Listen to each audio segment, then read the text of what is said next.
এই ফরজটাই আপনি আদায় করেন। অর্থাৎ এক বাক্যে যদি আমি বলি যে কি করতে হবে তাহলে, বা আপনি আপনার অফিসের 1 ঘন্টার কাজ 45 মিনিটে করে ফেলার জন্য কি করবেন, বা এমন ভাবে রুটিন তৈরি করা যেই রুটিনটা তৈরি করার পরে আমি আসলেই বেনিফিটেড হব। রুটিন ফলো করা বা সময়ের বরকত পাওয়া, যেটাই বলি না কেন, এটার জন্য এই ব্রেক গুলা দরকার। ভাই এখন যেটা জানতে চাচ্ছি সেটা হচ্ছে রুটিন বানানোটা কি এফেক্টিভ কিনা, কারণ আমরা হচ্ছে প্রোডাক্টিভিটি গুলো থেকে দেখি যে একটা রুটিন বানানো, আমরা ছোটবেলাও বানিয়েছি রুটিন, আর আমার মনে হয় টুকটাক সবাই অজান্তে হলে একটা রুটিন বানিয়ে ফেলি। তো রুটিন বানানো কি আসলে এফেক্টিভ, আপনি এটা কিভাবে দেখছেন? আচ্ছা, এটা হলো, আমি যেহেতু শুরুতে আপনার সঙ্গে আমার এই ক্যামেরা ছাড়াও বেশ কিছু আলোচনা হচ্ছিল, যে আমি কিন্তু ভাই ট্র্যাডিশনালি ধরেন প্রোডাক্টিভিটি বা হচ্ছে পার্সোনাল ডেভেলপমেন্ট বা টাইম ম্যানেজমেন্ট, এইটা নিয়ে যেই ভাবে আলোচনা করা হয় এইটা কিছুটা ক্ষেত্রে আমি আসলে বিরোধী। আচ্ছা, এই জন্য দেখবেন আমি আপনার বলছিলাম হয়তো যে আমি আলোচনা করি হলো শুধু প্রোডাক্টিভিটি না, প্রফেটিক প্রোডাক্টিভিটি, যে রাসূলুল্লাহ সাল্লাল্লাহু আলাইহি ওয়াসাল্লামের যে জীবন, ওইটার ইন্সপায়ার্ড প্রোডাক্টিভিটি গুলো আসলে কি, যে কেমনে আমি প্রোডাক্টিভ হইতে পারবো, ওই আলোচনাটা করতে চাই। তো এটা দিয়ে কেন শুরু করলাম রুটিনের ক্ষেত্রে। এখন রুটিন বানানো ইফেক্টিভ তখন যখন আপনি আপনাকে কন্ট্রোল করতে জানেন। এছাড়া রুটিন করা, ধরেন মানুষ এক্সেল শিট ইউজ করতেছে, তারপরে টু ডু লিস্ট, প্রচুর অ্যাপ ট্যাপ আছে, সব মানুষ ম্যানেজ করতেছে। এখন এটা তো করতে পারেন আপনি চাইলে, কিন্তু নিজের প্রতি যদি ওই কন্ট্রোলটা আপনি তৈরি না করেন, তাইলে এটা করা খুব একটা ইফেক্টিভ হয় না। প্রথমত হচ্ছে এটা। 2 নম্বর কথা হচ্ছে যে তাইলে আমরা কি করতে পারি নিজেকে কন্ট্রোল করার জন্য, বা এমন ভাবে রুটিন তৈরি করা যেই রুটিনটা তৈরি করার পরে আমি আসলেই বেনিফিটেড হব। এটা ধরেন আমার ব্যক্তিগত অবজারভেশন, বা আমার মনে হয় যে অনেকে একমত পোষণ করবে, এবার আপনিও হয়তো করবেন। সেটা হলো, ধরেন আমি আপনার একটা কাজ দিলাম, যে এই কাজটা হচ্ছে টানা তুমি 1 ঘন্টা করো বা 2 ঘন্টা করো। আপনি দেখবেন আমাদের যে ফোকাস, এইটার একটা পিক লেভেল থাকে, যে এই পর্যন্ত আমি একদম হাইলি ফোকাসড হয়ে হয়তো কাজ করতে পারি। হয়তো এটা 1 ঘন্টা পরে, 1.5 ঘন্টা পরে আমি অলস হয়ে যাই, আমি আর কাজটা হয়তো করতে পারছি না। তার মানে হলো রুটিন ফলো করা বা সময়ের বরকত পাওয়া, যেটাই বলি না কেন, এটার জন্য এই ব্রেক গুলা দরকার। আচ্ছা, এই ব্রেক গুলা দরকার। এখন ব্রেক গুলা আমি যদি আপনার বলে দেই যে হচ্ছে ওই যে পোমোডোরো টেকনিক, বা প্রচুর টেকনিক তো আছেই অলরেডি।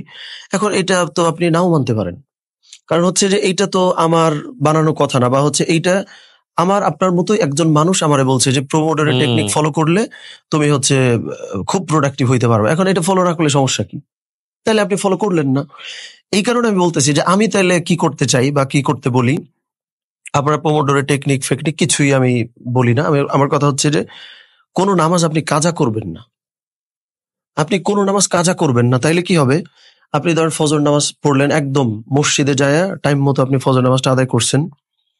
এই যে আপনার একটু হাঁটাহাঁটি হয়ে গেল, অত বড় আপনি কোনো রিক্সাও পাবেন না মসজিদে যাওয়ার জন্য, মানে আপনার হাঁটতে হচ্ছেই। সো এই যে ফিজিক্যাল একটা মুভমেন্ট হইলো, আপনি আবার নামাজ পড়ে তারপর হচ্ছে বাসায় ব্যাক করছেন। সো তাতে কি হইলো, বাসায় আপনি যদি নামাজ আদায় করতেন, যে ফজরের সময় হইছে, কোন রকম ঘুম থেকে উঠে ওযুটা করে নামাজ পড়ে আবার ওই অবস্থায় ঘুমায় পড়ছি, এই ঘুমটা কিন্তু আপনার ভেঙে গেল। ফলে কি অনেকের ফজরের পরে ঘুমানোর যে বদ অভ্যাস, এইটা আপনার কেটে যাচ্ছে। মানে আমি হচ্ছে সলাতের ভিতর দিয়ে জিনিসটা আনতে চাই, মসজিদে আমরা পড়তে পারি, রাইট? এই হাঁটাহাঁটি হবে, আপনার মুভমেন্ট গুলা হচ্ছে, সেল গুলা নড়াচড়া করতেছে। সো আপনি ফজরের পরে তাহলে কিছুক্ষণ কাজকর্ম করতে হবে, যেহেতু ঘুমটা ভেঙেই গেল যে কোনো কারণেই হোক। সো ফজর পর কিছুক্ষণ কাজ করলেন, অফিসে যাওয়ার প্রয়োজন হলে অফিসে গেলেন, বা বাসায় কাজ করলে সেটাও করলেন। এরপরে একটা পর্যায়ে কাজ করতে করতে, যেটা আমি হিফজখানায় ধরেন আমাদের যেটা ফলো করা হইতো, 10টা বা 11টার দিকে আমরা একটু ঘুমাইতাম। আচ্ছা, কারণ আপনি তো ওই যে ফজরে উঠছেন, ফজরের পরে একদম ডিপ ওয়ার্ক, যেটা যে টাইমে কাজ করলে সব থেকে বেশি বেনিফিটেড আপনি হইতে পারবেন, এটা তো আপনি করে ফেলছেন।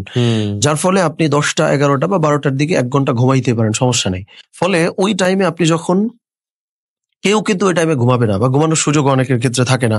এখন অনেকে, আমরা তো অফিসেও জব করি, তাদের জন্য তাহলে করণীয় কি? তারা যদি আপনার হচ্ছে আফটার ফজর যে কাজগুলো আমি করতে পারলাম, আমি ধরেন অনেক সময় হয় না যে অফিস থেকে কিছু মেইল আমি বাসায়ও খুলি, বা অফিসের কোনো ফাইল হয়তো বাসায়ও দেখাশোনা করতেছি, এই জিনিসগুলো করে ফেললে, আর টাইম মতো ঘুম থেকে উঠছেন, ফজরের পরে আপনি ঘুমান নাই, তার মানে অফিসের অন্যান্য যে কারোর কাছ থেকে, যে কারোর তুলনায় আপনার কিন্তু পারফরমেন্স ভালো হবে। মানে আপনি খুব ভালো, মানে আপনি 1 ঘন্টা 1.5 ঘন্টার কাজ করে ফেলতে পারবেন। যার ফলে কি আপনি হয়তো বেডটা দিয়ে আপনি ঘুমাইতে পারবেন না, কিন্তু যেটা হচ্ছে একটু পাওয়ার ন্যাপ নেওয়া, যে আমি 20 মিনিট বা আধা ঘন্টা একটু ন্যাপ নিলাম, আমি ঘুমাইলাম না, এইটা করলেও কিন্তু আপনার ওই কাজটা হয়ে যাইতেছে। যে আমার তাইলে কি হইলো, ওই যে টানা কাজ করার পরে যেটা ছোট ব্রেক দরকার ছিল, এই ব্রেকটা আপনার হয়ে যাইতেছে। সো ব্রেকটা নেওয়ার পরে এরপর তো আপনার আবার জোহরের নামাজ আদায় করার সুযোগ আছে। অফিসে থাকলেও তো নামাজ তো আমরা চাইলে পড়তেই পারি। সো এই যে আর একটা ব্রেক নিলেন, এখন এই ব্রেকটা নেওয়ার পরে আপনি আবার খাওয়া দাওয়া করবেন, বা সুযোগ হলে ওই যে 20 মিনিট বা 15 মিনিট, এখন অনেকে হয়তো একটা কমপ্লেন করতে পারে যে ভাই আমার অফিসে তো খুব প্রেসার, আমি তো কিছুই করতে পারি না। এটার আমার কাছে মনে হয় মিথ্যা কথা। কেন মিথ্যা কথা আমি বলতেছি আপনাকে। এখন আপনার যদি কাজ ভালো মতো হয়, অফিসে আপনার হচ্ছে 5টা ফাইল দিছে যেগুলো তোমার হচ্ছে টাইমের মধ্যে আদায় করে ফেলতে হবে। এখন আপনি যদি আসলে খুব এফিসিয়েন্টলি কাজকর্ম করতে পারতেন, খুব প্রোডাক্টিভ হইতেন, তাইলে এই কাজটা করে 15-20 মিনিট বের করা যায় না, এটা আমি কিন্তু মানবো না। কারণ আপনার বাসা থেকে খুব জরুরি ফোন আসলেও তো আপনি একটু কথা বলার সুযোগ পান। সো এইটা আপনারই দায়িত্ব যে আপনি আপনার ডিজেকে প্রোডাক্টিভ করার জন্য, বা আপনি আপনার অফিসের 1 ঘন্টার কাজ 45 মিনিটে করে ফেলার জন্য কি করবেন, এইটা তো আপনার নিজের ম্যানেজ করতে হবে।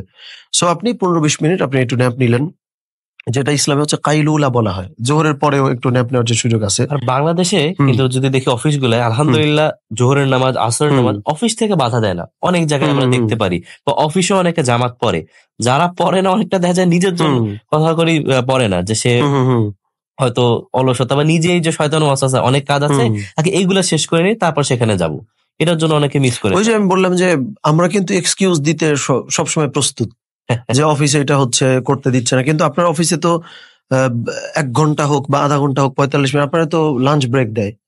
এখন আপনি লাঞ্চ ব্রেকে বৈশা হচ্ছে আড্ডা দিয়ে টিয়া 10 মিনিটের লাঞ্চ হচ্ছে আপনি 30 মিনিট লাগাবেন, তাহলে তো হবে না। আপনার উচিত ছিল 30 মিনিটের লাঞ্চ 15 মিনিটের, সেরে 15 মিনিট একটু আপনি গা গড়া দেন, একটু রেস্ট করেন, তাইলেই কিন্তু এটা আপনার রিচার্জ করতেছে। এখন আসেন, আপনি কাজ করতে করতে অনেকের যেটা হয় যে যখন আসরের টাইম হয়ে যাবে, বিকেল হয়ে যায়, আমরা অনেকে অফিসে জব করি, কেউ তো আবার অফিসে জব করিও না। আমি সবার জন্য কমন একটা বলতেছি যে যখন একদম বিকেলের টাইম হয়ে যাইতেছে, অলসতা পেয়ে বসে, একটু ঘুমাইতে ইচ্ছা করে। এখন আপনার মাথায় যদি আসরের নামাজ থাকে যে আমি একদম টাইম মতো আমি আসরের নামাজ পড়বো, তাহলে কিন্তু চাইলেও আপনার ওই টাইমে শুয়ে পড়তে পারবেন না। কারণ হলো, আমি যদি আপনারা বলি যে ভাই বিকেলে ঘুমাইলে স্বাস্থ্য নষ্ট হয়, বিকেলে ঘুমাইলে এটা হয়, এখন আপনি যদি আমার বলেন যে ভাই আমার স্বাস্থ্য নষ্ট হইলে আপনার সমস্যা কি, আমি এটা মানলাম না। কিন্তু আমি তো আমার কথা বলতেছি না, আমি বলতেছি যে আল্লাহ সুবহানাহু ওয়া তাআলা বিকেলে আসরের নামাজ আপনার জন্য আবশ্যক করছেন। এখন আপনি অলস হন, যান, আপনি আসরের নামাজটা ওযু কইরা মসজিদে যায় টাইম মতো পড়ে আসেন। এইটা করলে কি হইলো, প্রোডাক্টিভ হওয়াটা আপনার জন্য ফরজ হয়ে গেল।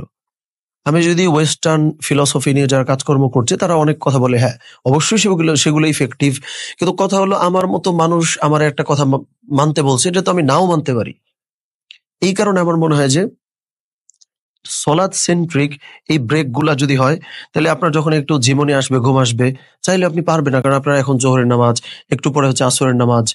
সো এইভাবে করে নামাজের ভিতরে এরপরে তো মাগরিব বা ইশা আছেই। সো আমি এই লাস্ট 2টা খুব লম্বা করি নাই।